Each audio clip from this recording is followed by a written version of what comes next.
नमस्कार दोस्तों, स्वागत है आपका मेरे चैनल अर्नव एजुकेशन पॉइंट में। इस वीडियो में हम बात करेंगे आरएफ मुख्य परीक्षा के सिलेबस के बारे में। दोस्तों, आरएफ मुख्य परीक्षा में टोटल 4 पेपर होते हैं। हर पेपर 200 अंक का होता है और 3 घंटे का होता है। जब आप आरएफ परिपरीक्षा को पास कर लेते हैं उसके बाद में आपको आरएफ मुख्य परीक्षा में बैठने का अवसर प्राप्त होता है। दोस्तों, जो लोग जानना चाहते हैं कि कितने नंबर के कितने क्वेश्चन आते हैं हर पेपर में, उसके बारे में आपको बता देता हूँ। जो आपका पहला पेपर होगा और जो तीसरा पेपर होगा, इसमें 25 क्वेश्चन आएंगे आपके 2 नंबर के। इसी तरीके से 16 क्वेश्चन आएंगे आपके 5 नंबर के और आपके 7 क्वेश्चन आएंगे 10 नंबर के। तो दोस्तों, पहले और तीसरे पेपर में इस तरीके का पैटर्न रहेगा, जबकि जो दूसरा पेपर है इसमें 15 क्वेश्चन आएंगे आपके 2 नंबर के। इसी तरीके से 14 क्वेश्चन आएंगे आपके 5 नंबर के और 10 क्वेश्चन आएंगे आपके 10 नंबर के।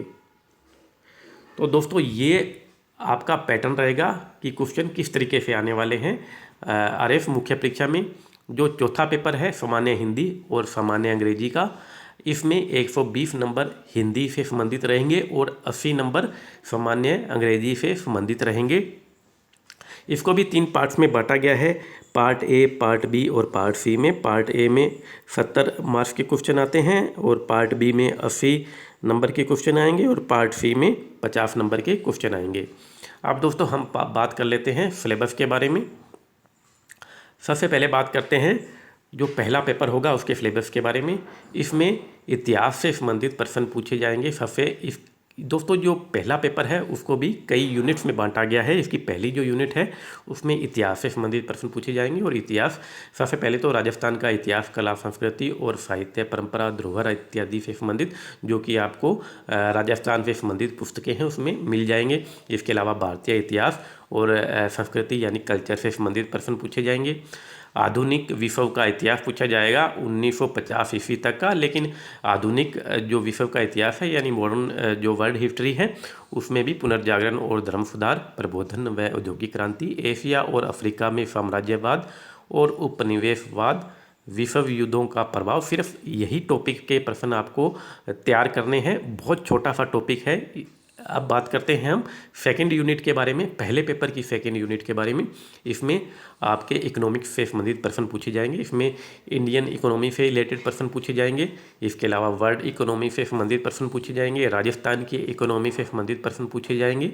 इसके अलावा इसमें समाजशास्त्र, प्रबंधन, लेखांकन और अंकेक्षण से संबंधित प्रश्न भी पूछे जाएंगे। इसके अलावा दोस्तों, इसका जो सिलेबस है समाजशास्त्र का वो अलग से दिया गया है, आप इसको देख सकते हैं। अब हम बात करते हैं सेकंड पेपर के अंदर क्या प्रश्न पूछे जाते हैं। इसकी जो पहली यूनिट है उसमें प्रशासकीय नीति शास्त्र से संबंधित प्रश्न पूछे जाएंगे। इथिक्स से संबंधित प्रश्न होंगे ये।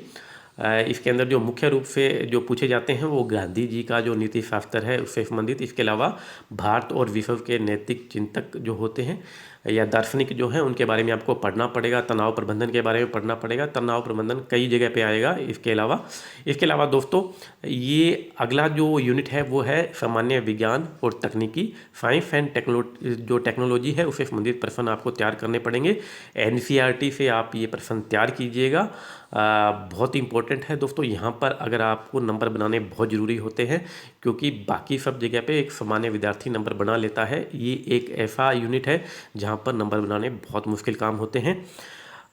इसका सिलेबस आपको दिया गया है।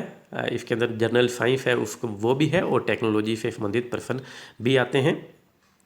अगली जो यूनिट है सेकंड पेपर में वो है पृथ्वी विज्ञान। इसके अंदर जियोग्राफी से रिलेटेड प्रश्न आपके पूछे जाएंगे। वर्ल्ड जियोग्राफी से रिलेटेड प्रश्न भी पूछे जाएंगे, लेकिन लिमिटेड है वर्ल्ड जियोग्राफी, पूरी वर्ल्ड जियोग्राफी नहीं है, आप देख लीजिएगा।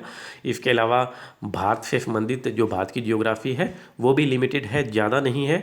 आरएफ प्री के अंदर इससे ज़्यादा प्रश्न, ज़्यादा सिलेबस होता है भारत की जो जियोग्राफी है, लेकिन इसमें कम है। इसके अलावा राजस्थान की जियोग्राफी से संबंधित प्रश्न भी पूछे जाएंगे। अब हम बात करते हैं थर्ड पेपर के बारे में। दोस्तों, जो थर्ड पेपर है उसकी पहली यूनिट में भारतीय राजनीतिक व्यवस्था, विश्व राजनीति और समसामयिक मामलों से संबंधित प्रश्न पूछे जाते हैं, यानी इसमें इंडियन पॉलिटी, वर्ल्ड पॉलिटिक्स के बारे में प्रश्न पूछे जाएंगे। इसके अलावा करंट अफेयर से रिलेटेड प्रश्न पूछे जाएंगे। इस चीज़ पर हमें ध्यान देना है।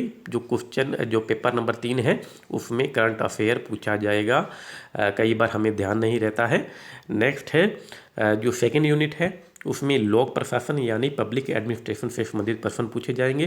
प्रबंधन की अवधारणाएं, मुद्दे और गत्यात्मकता से संबंधित प्रश्न पूछे जाएंगे। सिलेबस आपके सामने है, ज़्यादा हार्ड नहीं है, आसान है। जो तीसरी यूनिट है वो है खेल एवं योग, व्यवहार एवं विधि। इसके अंदर पूरा सिलेबस दिया है, थोड़ा अलग टाइप का ये सिलेबस है, आप इसको पढ़ लीजिएगा। आपको अलग से इसकी तैयारी करनी पड़ेगी, क्योंकि आप अगर RF प्री की तैयारी करते हैं तो उसमें ये चीज़ें नहीं आती है। अब दोस्तों हम जो इसमें दोस्तों खंड ख है विधि, ये थोड़ा सा अलग टॉपिक है, थोड़ा लॉ से रिलेटेड है, थोड़ा मुश्किल भी है, समझ में कम आता है, इस पर आपको खास ध्यान देना पड़ेगा। अब दोस्तों बात करते हैं चौथा प्रश्न पत्र यानी पेपर 4 के बारे में। दोस्तों अगर आपको RF में सिलेक्शन लेना है तो आपको सबसे ज़्यादा नंबर यहीं पर बनाने पड़ेंगे, क्योंकि बाकी के जो तीनों पेपर होते हैं उसमें चाहे कैसा भी विद्यार्थी हो उसके एवरेज नंबर ठीक ठाक बन जाते हैं। लेकिन अगर जो ये पेपर है उसमें जो जितने ज़्यादा नंबर बना लेता है उसका ही फाइनल सिलेक्शन होता है। ये मेरा व्यक्तिगत एक्सपीरियंस है, मेरे नंबर इसी पेपर में कम आते थे, जिसकी वजह से मेरा मेंस में सिलेक्शन नहीं होता था। दोस्तों इसको भी आगे कई पार्ट में बांटा गया है। भाग ए में संधि व संधि विच्छेद है, उपसर्ग है, प्रत्यय, लगभग हिंदी के अंदर जितनी भी चीज़ें होती है वो इसमें सब कुछ है, आप देख लीजिएगा। 2-4 चीज़ों को छोड़कर सब कुछ हिंदी व्याकरण की चीज़ें हैं। इसके अलावा जो इसका भाग ब है जो 50 नंबर का होगा, इसमें संक्षिप्तीकरण यानी आपको एक बड़ा सारा गद्य दे दिया जाएगा, उसको आपको संक्षिप्त कर लिखना होगा। अगला है पलवन, इसके अंदर आपको एक लाइन दे दी जाएगी जिसको आपको बढ़ाकर एक पहरे के रूप में लिखना होगा। इसी तरीके से पत्थर लेखन से संबंधित प्रश्न आएगा, एक पत्थर आपको लिखा जाना होगा। प्रारूप लेखन लिखना होगा, अनुवाद कोई दिया हुआ कोई आपको इंग्लिश के अंदर कोई दे देंगे आपको पैरा, जिसको आपको हिंदी में अनुवाद करना होगा। दोस्तों जो इसका भाग फ है वो 20 नंबर का है और इसमें आपको किसी समसामयिक या किसी अन्य विषय पर निबंध लिखना होगा, आर्टिकल लिखना होगा और 250 शब्दों में लिखना होगा। तो आपको इस पेपर में एक आर्टिकल की तैयारी भी करनी होगी। अब दोस्तों बात करते हैं हम इंग्लिश के सिलेबस के बारे में। टोटल जो जनरल इंग्लिश आएगी वो 80 नंबर की आएगी। इसमें 20 नंबर की ग्रामर आएगी। जो इसका पार्ट बी होगा उसमें कॉम्प्रीहेंशन, ट्रांसलेशन और प्रिसाइज राइटिंग 30 नंबर की होगी। पार्ट सी में जो composition and later writing 30 number का होगा। दोस्तों अक्सर इस पेपर में क्या होता है कि हम हिंदी के ऊपर ये जो पेपर है ये बहुत ज़्यादा लंबा होता है, बहुत ही ज़्यादा लंबा होता है और अक्सर शायद ही कोई स्टूडेंट ऐसा होगा जिसका ये पेपर छूटता नहीं हो, कुछ ना कुछ छूट ही जाता है एंड में। दोस्तों हमारे को इस पेपर को जल्दी जल्दी करना है। इसके अलावा जो छोटे जो क्वेश्चन होते हैं, जैसे दोस्तों इसके अंदर जो संधि होगी, प्रत्यय होंगे, पर्यायवाची शब्द होंगे, इनके अंदर हमारे को बहुत ज़्यादा टाइम लग जाता है। लेकिन इस चीज़ पे गौर कीजिएगा, जो ये आपके नंबर होते हैं यहाँ पर ये फिक्स होते हैं, जबकि जो आपके आर्टिकल में नंबर बनेंगे, इसके अलावा जो पत्र लेखन में नंबर बनेंगे ये बहुत कम होते हैं। अगर मान लो 10 नंबर का कोई क्वेश्चन है तो उसमें आपको 5 नंबर ही मुश्किल से मिलते हैं। लेकिन जो आपके पर्यायवाची शब्द हैं, विलोम शब्द हैं, इनमें अगर ये 2 नंबर के हैं तो आपके 2 नंबर फिक्स हो जाते हैं। अगर आपने कर दिए तो आपको ज़्यादा ध्यान उन पर ही देना है।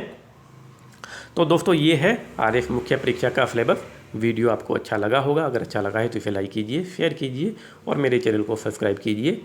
Thank you.